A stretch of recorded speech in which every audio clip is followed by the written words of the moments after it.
Have you ever wondered, what if there's a limit to how far humanity can evolve?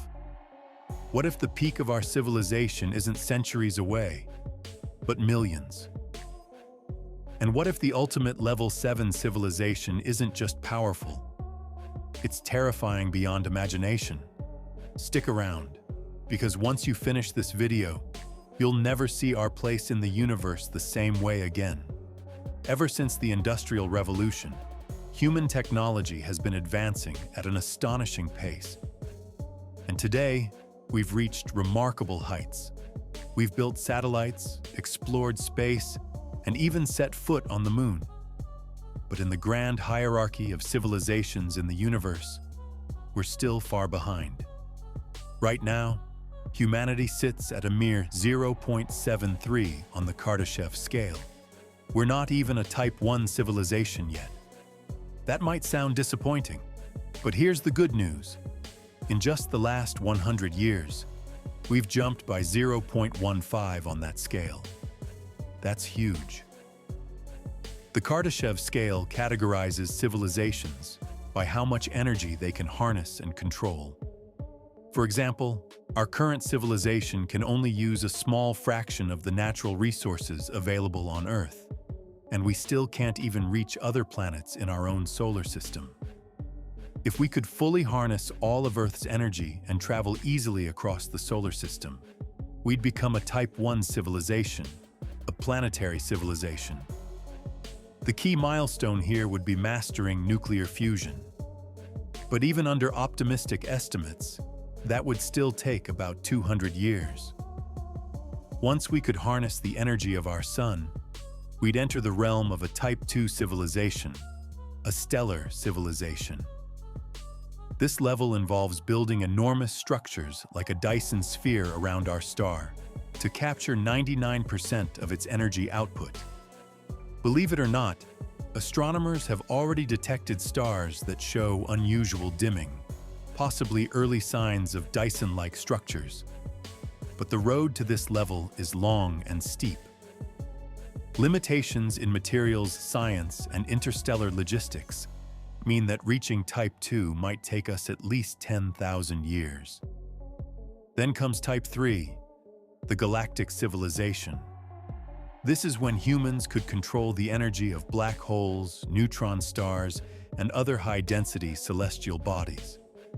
At this point, we'd have the technology to send energy across galaxies using wormholes or quantum entanglement. We'd also have faster-than-light travel with warp drive systems, allowing us to roam freely across the Milky Way. And with the power of entire galaxies at our disposal, we'd also be able to upload our consciousness, freeing ourselves from the limitations of physical bodies. In a way, reaching immortality. And for humanity, this might be the highest level we could realistically ever achieve. Estimates suggest that it would take us at least 1 million years to reach Type 3, but anything beyond that might just be out of reach. A Type 4 civilization would operate on the scale of the entire universe. It could freely travel through the cosmos, harness 70% or more of its total energy, and map out the positions of every galaxy, possibly even reaching the edge of the observable universe. But upon arriving at that edge, we might discover something shocking: that the universe is vast, but not boundless.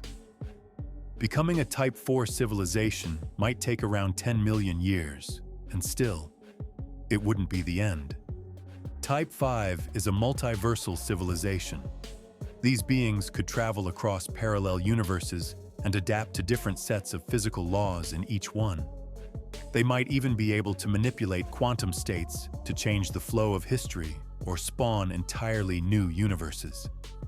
If we ever complete our understanding of quantum gravity, reaching Type 5 would still require at least 50 million years. Then comes something nearly impossible to comprehend. Type 6, the civilization of laws. This level of civilization could rewrite the very constants of physics, change the speed of light, alter the strength of gravity, craft entirely new fundamental particles, or weave new rules into the quantum fabric of reality. They could design entire universes as easily as we write computer code. But because the stability of physical constants is what makes our universe even possible, it's very likely that this level will remain permanently unreachable. If, however, there were a total revolution in fundamental physics, then the climb to Type 6 might take 11 billion years. And then, we reach the final stage.